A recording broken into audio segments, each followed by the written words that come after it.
तो 2 सर से, 2 मुंह से, 2 बदन से और 2 शर्मगाह से। 2 शर्मगाह जानते हैं आप लोग? नहीं जानते?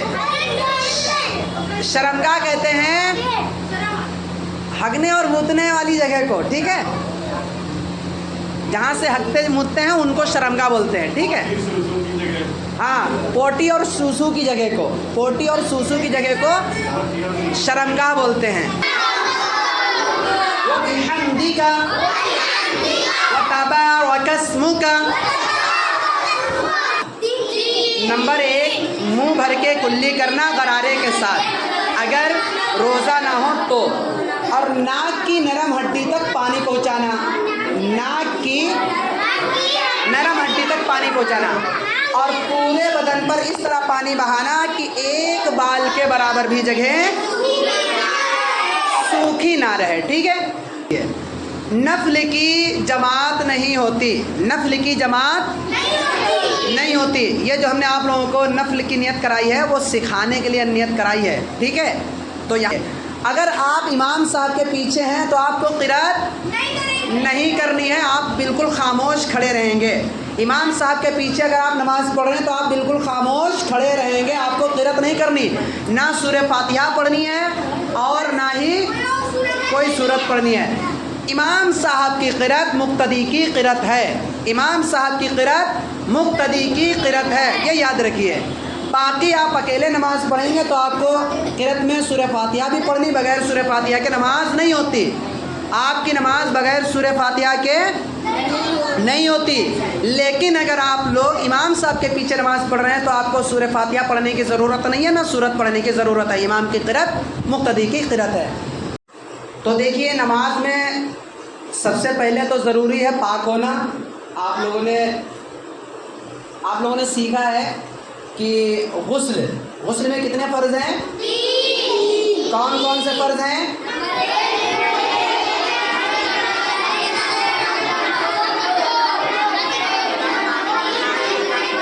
जी, बस खामोश हो जाइए, खामोश हो जाइए। देखिए, गुस्ल के लिए ज़रूरी है 3 चीज़ें। क्या? नंबर 1, मुंह भर के कुल्ली करना गरारे के साथ, अगर रोज़ा ना हो तो। और नाक की नरम हड्डी तक पानी पहुंचाना, नाक की नरम हड्डी तक पानी पहुंचाना। और पूरे बदन पर इस तरह पानी बहाना कि एक बाल के बराबर भी जगह सूखी ना रहे, ठीक है? तो ये तो गुस्ल हो गया। तो गुस्ल जब आपका हो जाएगा तभी आप पाक होंगे। और गुस्ल में आपका वज़ू भी साथ में हो जाता है, गुस्ल के साथ साथ आपका वज़ू भी हो जाता है। वज़ू को अलग से फिर करने की ज़रूरत नहीं है। लेकिन आपने गुस्ल किया और उसके बाद पेशाब पाखाना कर लिया तो आपका वज़ू टूट गया, या आपको उल्टी हो गई तो आपका वज़ू टूट गया। बदन के किसी मकाम से खून या पीप कर निकल कर बह गया, खून पीप निकल के बह गया, बदन के किसी मकाम से फोड़ा फुंसी था या चोट लग गई, किसी भी तरीके से खून या पीप निकल कर बह गया तो आपका वज़ू टूट गया। आप जो है मजनू हो गए, पागल हो गए तो वज़ू टूट गया, बेहोश हो गए तो वज़ू टूट गया, ठीक है? या तो आपने हवा छोड़ दी, है ना, या आपने गैस छोड़ दी तो अभी आपका वज़ू टूट गया।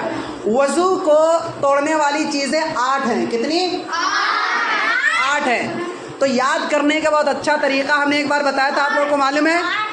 किसको मालूम है? किसी को मालूम है? अरे तुम्हें कैसे मालूम हो सकता है? आपको मालूम वज़ू तोड़ने का तरीक़ा? वज़ू तोड़ने वाली चीज़ें क्या हैं? कौन कौन जानता है? अच्छा, कितनी चीज़ें हैं ये तो बताओ। अरे यार 3 नहीं 8 है, तुम तो बहुत जानते हो। हाँ देखिए, 8 चीज़ें हैं। याद करने का सबसे आसान तरीक़ा कि 2 सर से, 2 सर से, तो 2 सर से क्या है?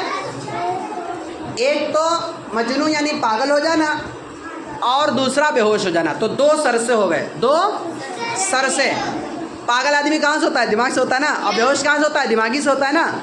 तो इसलिए 2 सर से, और दिमाग कहाँ है? सर में है। 2 सर से और 2 मुंह से, 2 मुंह से, एक तो नमाज में खिलखिलाकर हंसना। कौन सी नमाज में? रुकू सजदे वाली नमाज में। जनाजे की नमाज में अगर कोई हंसेगा तो उसका वज़ू नहीं टूटेगा, नहीं टूटेगा। जनाजे की नमाज में अगर कोई हंसेगा तो उसका वज़ू नहीं टूटेगा। और रुकू सजदे वाली यानी फ़र्ज़, विद्र, इसी तरीके से सुन्नत, नफल, इनमें अगर आप हंसेंगे तो आपका वज़ू टूट जाएगा। ठीक है। अब इसके बाद दो मुंह से हो गए, एक हंसना और दूसरा उल्टी करना। एक हंसना और दूसरा उल्टी करना। आपको उल्टी हो गई तो आपका वज़ू टूट जाएगा। और दो बदन से यानी कि लेट कर सहारा लगाकर सो जाना, और या तो किसी मकाम से खून या पीप का निकल कर बह जाना। तो दो सर से, दो मुंह से, दो बदन से, और दो शर्मगाह से। दो शर्मगाह जानते हैं आप लोग? नहीं जानते? शर्मगाह कहते हैं हगने और मूतने वाली जगह को। ठीक है। जहाँ से हगते मूतते हैं उनको शर्मगाह बोलते हैं। ठीक है। हाँ, पोटी और सूसू की जगह को, पोटी और सूसू की जगह को शर्मगाह बोलते हैं। ठीक है। अब आप लोग समझ गए शर्मगाह किसको कहते हैं? शर्मगाह कहते हैं पोटी और सूसू करने की जगह को। तो अब कैसे? देखिए, पेशाब पाखाना करना इससे वज़ू टूट जाता है। और गैस छोड़ने से, हवा छोड़ने से भी, गुब्बारे वाली नहीं, वो जो पेट से हवा निकल जाती है उस वाली हवा की बात कर रहा हूँ। नहीं, हाँ, पोटी करने से भी वज़ू टूटता है। तो देखिए, आपको याद रहेंगे ना ये हमेशा। बहुत आसान तरीका है कि नहीं? दो सर से बेहोश हो जाना, पागल हो जाना। अच्छा आवाज़ बंद करिए। हाँ, हुशाम सुनाइए। दो सर से, दो मुंह से, दो बदन से, दो शर्मगाह। हाँ, बताइए कौन से? सर से कौन से? सर से कौन से? बेहोश होना, पागल होना। बेहोश होना, पागल होना। ठीक है। और मुंह से कौन से है? उल्टी होना, नमाज में खिलखिलाना। और बदन से कौन से हैं? लेट कर टेक लगाकर सो जाना। और दूसरा बदन के किसी मकान से दुनिया में। हाँ, और दो शर्मगाह से वो कौन से हैं? पेशाब पाखाना करना और रिया यानी हवा का पीछे से निकलना। ठीक है। इनको जो आप लोग याद कर लीजिए। तो ये वज़ू को तोड़ने वाली चीज़ें हैं। अगर आपने नहाने के बाद में इन चीज़ों में से कुछ कर लिया, ठीक है, या हो गए, तो आपका वज़ू भी टूट जाएगा। आपको वज़ू करना पड़ेगा। जब तक आप वज़ू नहीं करेंगे तब तक आप नमाज नहीं पढ़ सकते। पाक आप हैं लेकिन नमाज के लिए पाक नहीं है। नमाज के लिए या कुरान शरीफ पढ़ने के लिए कुरान शरीफ जो है हाथ में छूकर पढ़ने के लिए आप पाक नहीं है। बाकी आप बगैर देखे कुरान शरीफ पढ़ सकते हैं। जिसका वज़ू नहीं होता है वो बगैर देखे कुरान शरीफ पढ़ सकता है। जिसका वज़ू नहीं होता वो बगैर देखे और बगैर छुए कुरान शरीफ मत छुए। बगैर छुए आप पढ़ सकते हैं, देख के भी पढ़ सकते हैं, छुए नहीं। ठीक है। देख के भी पढ़ सकते हैं लेकिन छुएंगे नहीं उसको जब वज़ू ना हो तो। ठीक है। मसला समझ रहे हैं आप लोग? मसला क्या है कि बगैर वज़ू के कुरान शरीफ छूना मना है, पढ़ सकते हैं, और नमाज़ पढ़ना तो बिल्कुल मना। ठीक है, बगैर वज़ू के। तो आप देखिए आपका, हाँ, वज़ू में क्या चीज़ें ज़रूरी हैं? वज़ू में 4 चीज़ें ज़रूरी हैं। वज़ू में कितनी चीज़ें ज़रूरी हैं बच्चों? जो 4 फ़र्ज़ हैं। वज़ू के कितने फ़र्ज़ हैं? जी, आप लोग अपनी अपनी जगह पे खड़े होकर बताइए। अपनी जगह पे हल्का सा पीछे बढ़िए। अमान, अली भाई पीछे बढ़िए। अली भाई पीछे बढ़िए हल्का सा। हाँ, थोड़ा सा बस। उस्मान, आप कैसे खड़े हैं? पीछे बढ़िए हल्का सा। उस्मान, वहाँ पहुँचे कैसे? वहाँ पे आपका सजदा नहीं हो पाएगा। अभी नमाज़ पढ़ाएंगे ना, अभी नमाज़ सिखाएंगे। वहाँ से हटिए, इधर आइए, यहाँ आइए। अली, आप थोड़ा सा पीछे बढ़िए। उस्मान, आप इधर आओ। नहीं, फिर सबको खिसकाना पड़ेगा। जल्दी हट जाइए, वहाँ जाइए। जी, तो देखिए वज़ू में 4 चीज़ें ज़रूरी है। नंबर 1, मुँह भरकर कुल्ली करना। सॉरी, ये तो नहीं, ये गुस्ल का बताने लगा मैं। अरे रुकिए,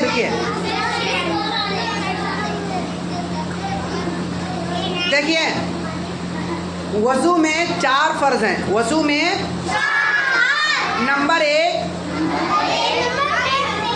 पेशानी के बालों से थोड़ी के नीचे तक, एक कान के लौ से दूसरे कान के लौ तक पूरा चेहरा धोना। हाँ, पेशानी के बालों से थोड़ी के नीचे तक, एक कान के लौ से दूसरे कान के लौ तक पूरा चेहरा धोना। ये वज़ू का पहला फ़र्ज़ है। और दूसरा फ़र्ज़ है दोनों हाथ कोहनियों समेत धोना। हाँ, वज़ू का दूसरा फ़र्ज़ क्या है? दोनों हाथ कोहनी जानते हैं आप लोग? हाँ, ये कोहनी होती हैं। कोहनी हमने बताया था कि ये देखिए, ये गट्टे होते हैं, ये कोहनी होती है, और ये टखने होते हैं, और ये घुटने होते हैं। ठीक है जी। तीसरा वज़ू का फ़र्ज़ है, बच्चों आवाज़ बंद करिए, आवाज़ बंद। तीसरा वज़ू का फ़र्ज़ है चौथाई सर का मसा करना। हुशाम इकबाल, आप बताइए चौथाई सर कितना होता है? हाँ, तो कितना आपको हाथ फेरना है बताइए, कहाँ तक? हाँ, यानी ये पूरा हाथ ऐसे रख करके और हल्का सा खींचना है, बस हल्का सा, चौथाई हो जाएगा। हल्का सा ऐसे करके ऐसे खींच लेंगे तो आपका चौथाई सर हो जाएगा। मसा जो है भीगे हुए हाथ को फेरना मसा होता है। ठीक है, भीगा हुआ हाथ आपको फेरना, इसी को मसा करना कहते हैं। ठीक है, उसके बाद चौथा वज़ू का फ़र्ज़ है दोनों पैर टखनों समेत धोना। फरमान भाई, फरमान, टखने कहाँ होते हैं? टखने हाँ हैं? अरे यार, टखने ये कहाँ होते हैं?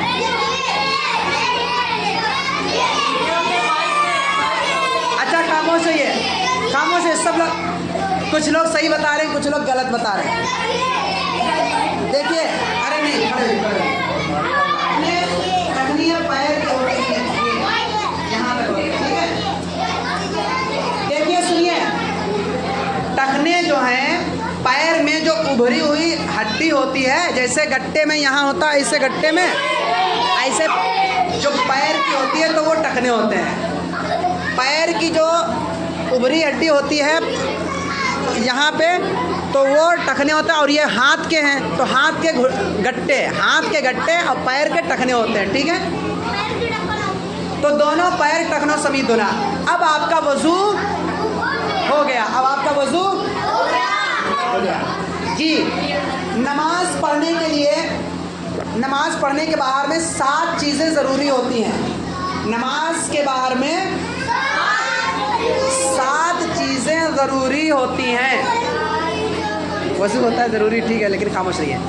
तो हमने आपको बहुत अच्छी तरीके से समझाए थे, है ना? समझाए थे कि नहीं समझाए थे? जो 7 चीज़ें ज़रूरी हैं उनको बोलिए, किसको किसको मालूम है? जो नमाज के शराइत है वो किसको किसको आते हैं? पक्के, बिल्कुल पक्के, पूरे पक्के आते हैं। चलिए हम आप ही से सुन लेते हैं नमाज के शराइत। नंबर 1 बदन का पाक होना, नंबर 1 बदन का पाक होना, नंबर 2 कपड़ों का पाक होना, नंबर 3 जगह का छुपाना, नंबर 4 जगह का पाक होना, नंबर 5 नमाज का पाक होना, नंबर 6 किबला की तरफ करना है, नंबर 7 नमाज की नियत। क्या हुआ, इन्हें सही सुनाया? तो देखिए, हमने भी आपको बताया था कि बहुत अच्छा तरीका है कि नंबर 1 क्या है? हमारा बदन जो है वो पाक हो। नंबर 1 क्या है? बदन का। दूसरे नंबर पे जो हम देखेंगे वो अपने कपड़े देखेंगे। क्या? कपड़ों का पाक होना। तीसरे नंबर पे हम देखेंगे कि हमारे कपड़े, बदन भी पाक है, कपड़े भी पाक हैं, तो कपड़े इतने हैं कि जिसमें नमाज हो सकती कि नहीं, तो सतर का छुपा हुआ होना है। तीसरा क्या है? सतर का छुपा हुआ होना, ठीक है। और सतर कितना में कितना बताया था सतर भाई? हाँ, तोंदी से लेके नाफ से लेकर के और घुटनों के नीचे तक लड़कों का सतर होता है। लड़कों का सतर कहाँ तक होता है? लड़कों, आदमियों, मर्दों का सतर जो होता है वो कहाँ से होता है? तोंदी से लेकर के जी साबान बताइए कहाँ से होता है? हाँ, तोंदी से लेकर गट्टे तक नहीं, घुटने के नीचे तक, घुटने के नीचे तक बस। हाँ, तो देखिए, और लड़कियों का सतर कितना होता है? लड़कियों का सतर हथेली और चेहरे के अलावा बाकी सब सतर है। हथेली और चेहरे के अलावा बाकी सब सतर है, ठीक है। क्या हुआ? पानी पी लो। हाँ, और पैर के, हाँ पैर के थोड़े से पंजे बस। टखने लड़कियां छुपाएंगी, टखने लड़कियां टखने छुपाएंगी, उनका वो भी सतर में है जी। तो अब सतर का छुपा हुआ होना। अब जो चौथे नंबर पे हमें देखना है वो क्या देखना है? जिस जगह पे हम नमाज पढ़ रहे हैं वो जगह पाक होनी चाहिए। तो चौथे नंबर पे है जगह का पाक होना। और पांचवें नंबर पे क्या हमें ज़रूरी है चीज़ देखना? नमाज का वक्त होना, ठीक है। और छठे नंबर पे हमें क्या देखना है? किबले की तरफ मुंह करना, किबले की तरफ, हाँ किबले की तरफ मुंह करना। और सातवें नंबर पे हमें क्या करना है? नियत करना, ठीक है। तो चलिए, अब हम लोग सब कुछ कर चुके हैं, हम लोग पाक भी हैं, बदन भी पाक है, सब कुछ। अब हम लोग नमाज शुरुआत करते हैं। नमाज के अंदर जो चीज़ें ज़रूरी हैं वो क्या हैं? नमाज के अंदर जो चीज़ें ज़रूरी हैं वो क्या हैं? कौन बताएगा नमाज के अंदर जो चीज़ें? नहीं, जरिए हाथ बताइए, बताइए।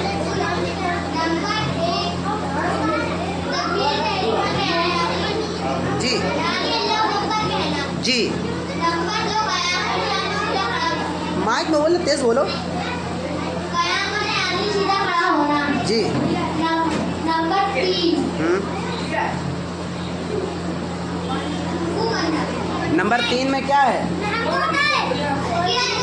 जी, रुकू करना, ठीक जी।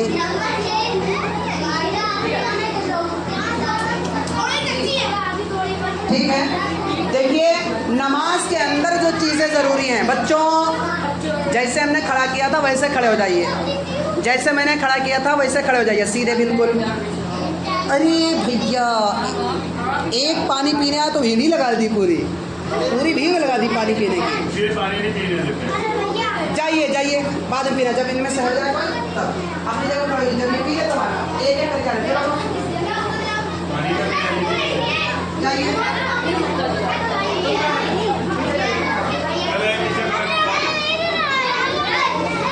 जी,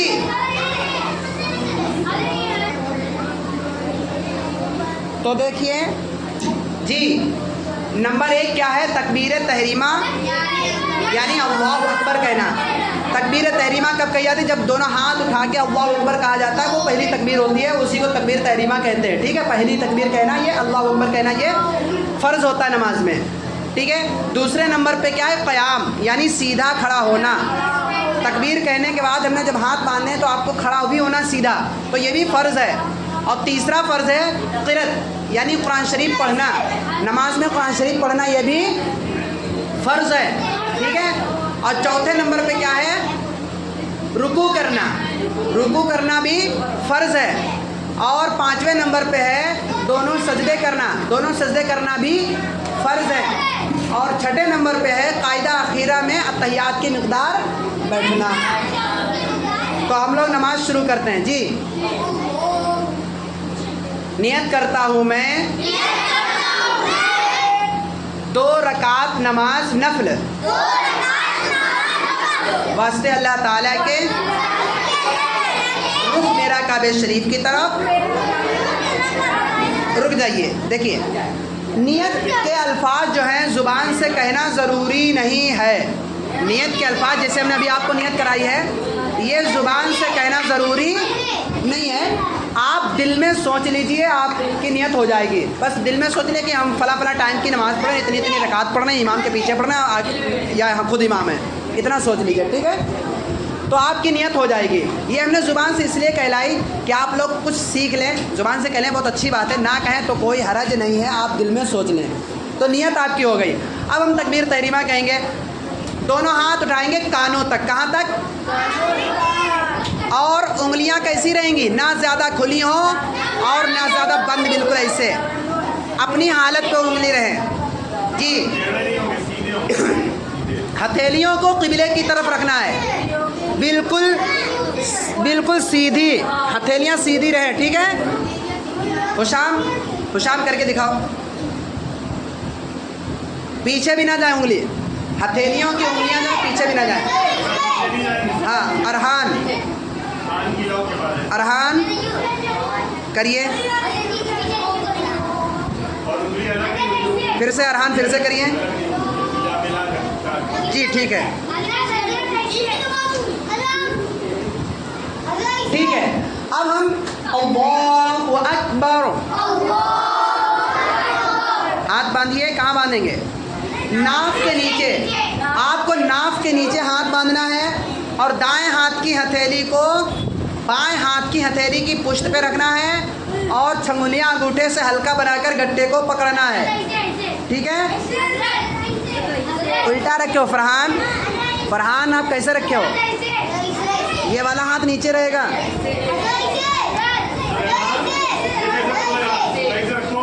जी। सबका हाथ देखिए,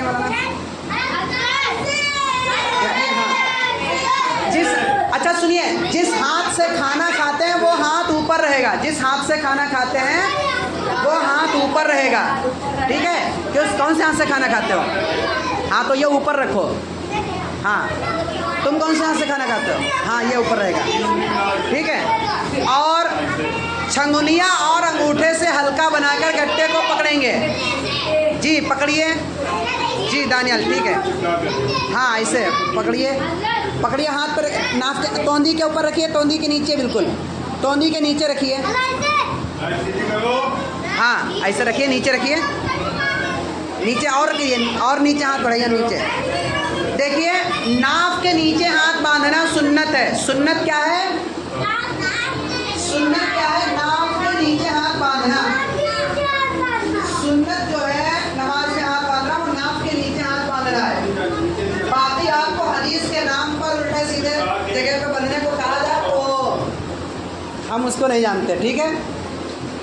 हमने एक बार बताया था कि हर हदीस सुन्नत नहीं होती, हर हदीस सुन्नत नहीं होती, और जो सुन्नत हो वो हदीस होती है, जो सुन्नत हो वो हदीस होती है, जो सुन्नत हो वो हदीस होती है, और जो हदीस हो वो सुन्नत हो, ऐसा नहीं है। ये याद रखिएगा, ठीक है। तो अब आपने के हाथ बन गए।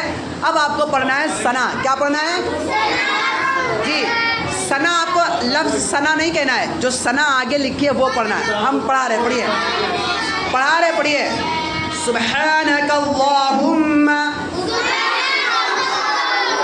व बिहम्दिका व तबारक अस्मुका व तआला जद्दुका व ला इलाहा गैरुक अऊज़ु बिल्लाहि मिनश शैतानिर रजीम बिस्मिल्लाहिर रहमानिर रहीम। अच्छा, एक मसला और सुन लीजिए। नफल की जमात नहीं होती, नफल की जमात नहीं होती। ये जो हमने आप लोगों को नफल की नियत कराई है वो सिखाने के लिए नियत कराई है, ठीक है। तो यहाँ तो कह सकते हैं नियत करता हूँ मैं 2 रकात नमाज नफल, बाकी नफल की जमात नहीं होती। और दूसरी बात, हमने आपको उज़्बिल्लाह बिस्मिल्लाह पढ़ा किरत करने के लिए। अगर आप इमाम साहब के पीछे हैं तो आपको क़िरात नहीं करनी है, आप बिल्कुल खामोश खड़े रहेंगे। इमाम साहब के पीछे अगर आप नमाज़ पढ़ रहे हैं तो आप बिल्कुल खामोश खड़े रहेंगे, आपको क़िरात नहीं करनी, ना सूरह फातिहा पढ़नी है और ना ही कोई सूरत पढ़नी है। इमाम साहब की क़िरात मुक्तदी की क़िरात है, इमाम साहब की क़िरात मुक्तदी की क़िरात है, ये याद रखिए। बाकी आप अकेले नमाज़ पढ़ेंगे तो आपको क़िरात में सूरह फातिहा भी पढ़नी, बगैर सूरह फातिहा के नमाज नहीं होती। आपकी नमाज बगैर सूरह फातिहा के नहीं होती। लेकिन अगर आप लोग इमाम साहब के पीछे नमाज़ पढ़ रहे हैं तो आपको सूरह फातिहा पढ़ने की ज़रूरत नहीं है, ना सूरत पढ़ने की ज़रूरत है। इमाम की क़िरात मुक्तदी की क़िरात है। तो ऐसा करते हैं, हम लोग अभी सीखने के लिए हम पढ़ाएंगे तो आप भी पढ़िए। अभी आपको पढ़ना है, कोई बात नहीं, थोड़ा लेट सही जी। अल्हम्दुलिल्लाहि रब्बिल आलमीन अर्रहमानिर रहीम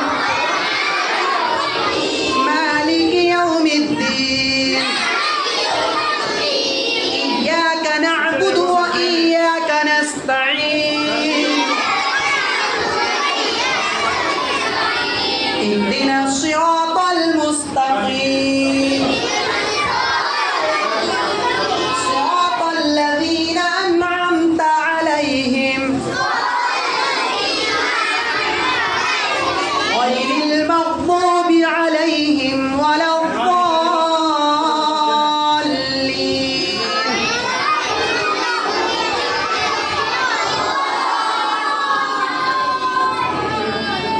अब जो है, जब इमाम साहब कहें गैरिल मग़ज़ूबि अलैहिम, जब इमाम साहब कहें गैरिल मग़ज़ूबि अलैहिम वलद्दाल्लीन, तो मुक्तदी को या कोई भी हो, चाहे इमाम हो चाहे मुक्तदी हो, चाहे अकेले पढ़ रहा हो, ठीक है, मुनफरिद हो, सबको क्या कहना है? आमीन। और आमीन आपको आहिस्ता आवाज़ से कहना है। आमीन आपको आहिस्ता आवाज़ से कहना, आमीन ऐसे चिल्ला के तेज़ आवाज़ से नहीं कहनी है, बस हल्की से आवाज़ से, हल्की से आवाज़ से कहना, ठीक है। कह लीजिए आमीन। अभी सीखने के लिए कह रहे तेज़ कहिए जी। तो ऐसे ही आपको नमाज के टाइम पे आपको चिल्ला के नहीं कहना है, नमाज के टाइम पे आपको हल्के से कहना। अभी आप सीख रहे हैं तो इसलिए तेज़ कह लीजिए, सिखाने के लिए तेज़ करें, ठीक है जी। अब इसके बाद हम सूरत पढ़ेंगे। सूरत में आपको इस हिसाब से पढ़ना है जिस तरीके से कुरान शरीफ में लिखी। कुरान शरीफ में पहले कुल हुवल्लाह लिखी या कुल बिरब्बिल फलक लिखी है। कुरान शरीफ में पहले कुल हुवल्लाह लिखी या कुल बिरब्बिल फलक? कुल हुवल्लाह पहले लिखी। कुल बिरब्बिल फलक लिखी पहले या कुल बिरब्बिन नास पहले लिखी? कुल बिरब्बिन नास पहले नहीं लिखी है, कुल बिरब्बिल फलक लिखी है। तो जिस तरीके से कुरान में लिखा है उस अंदाज से पढ़ना है। तो हम पहले सूरत पढ़ते हैं, सूरह अस्र मिलाते हैं जी। वल अस्र इन्नल इंसाना लफी खुस्र इल्लल्लज़ीना आमनू व अमिलुस्सालिहात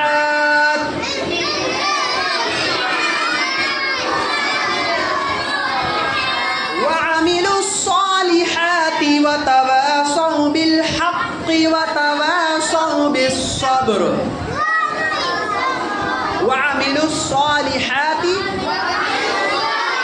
व तवासौ बिल हक़्क़ि व तवासौ बिस्सब्र। जी, अब आपकी सूरत पूरी हो गई। अब आप अल्लाहु अकबर कह के रुकू में जाइए। अल्लाहु अकबर। रुकू में सर और सुरीन को बिल्कुल बराबर रखना है। सुरीन हमने बताया था किसको कहते हैं, किसको कहते हैं सुरीन? बताइए हैं? नहीं, इसको थोड़ी नहीं, ये तो घुटने होते हैं। सुरीन चूतड़ को कहते हैं। किसको कहते हैं? फिर हंसने लगे। आप जानते भी नहीं हो, फिर जब बताते तो हंसते हो। वीडियो में आ रहा है, धक्का दे रहे हो। वीडियो में आ रहा है, धक्का दे रहे हो। धक्का वीडियो में आ रहा है जी। सर और सुरीन को बिल्कुल बराबर रखना है, ठीक है। और निगाहें पैरों के दरमियान, आपके दोनों पैरों के दरमियान वहाँ निगाहें रहें। पैर की जो पुष्ट है, पीठ है, उसके ऊपर निगाहें रहें। अब 3 बार 5 बार 7 बार पढ़िए। और लड़कियाँ जो हल्का सा झुकेंगी, सॉरी हम भूल गए थे मसला बताना। लड़कियाँ जो हाथ बांधेंगी वो सीने के ऊपर बांधेंगी, ठीक है। बस एक हथेली को दूसरी हथेली पर ऐसे करके रख लेंगी, ठीक है। और रुकू में हल्का सा झुकेंगे बस जी। सुब्हान रब्बियल अज़ीम, सुब्हान रब्बियल अज़ीम, सुब्हान रब्बियल अज़ीम जी। अब जो है कहिए समिअ अल्लाहु लिमन हमिदा। सुनिए, इमाम साहब कहेंगे समी अल्लाहु लिमन हमिदा, मुक्तदी कहेंगे रब्बना लकल हम्द। और जो अकेले पढ़ रहा वो दोनों कहेगा, अकेले जो पढ़ रहा वो दोनों कहेगा। और अगर इमाम साहब भी दोनों कह लें तब भी कोई हरज नहीं है, ठीक है। तो अब इसके बाद आप सजदे में जाएंगे। अल्लाहु अकबर, सुब्हान रब्बियल आला,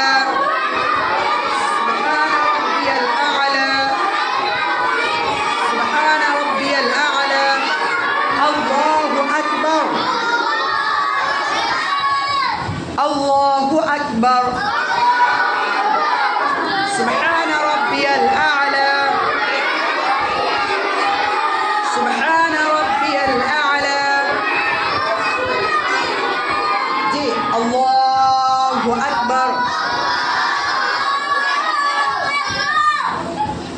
अब एक रकात आपकी हो गई और आपकी छुट्टी का टाइम होने वाला है। इनाम भी बांटना है, ठीक है। इनाम देखिए रखे हुए हैं सबके इनाम। जिसने पूरे महीने में एक भी गैर हाजिरी नहीं की है उसके इनाम रखे हुए हैं, अभी इनाम मिलेगा। तो इसलिए दूसरी रकात इंशाअल्लाह कल नहीं, अगली जुमेरात को इंशाअल्लाह, ठीक है। तो सभी लोग जल्दी आने की कोशिश करें, जल्दी आने की कोशिश करें जी। बैठ जाइए।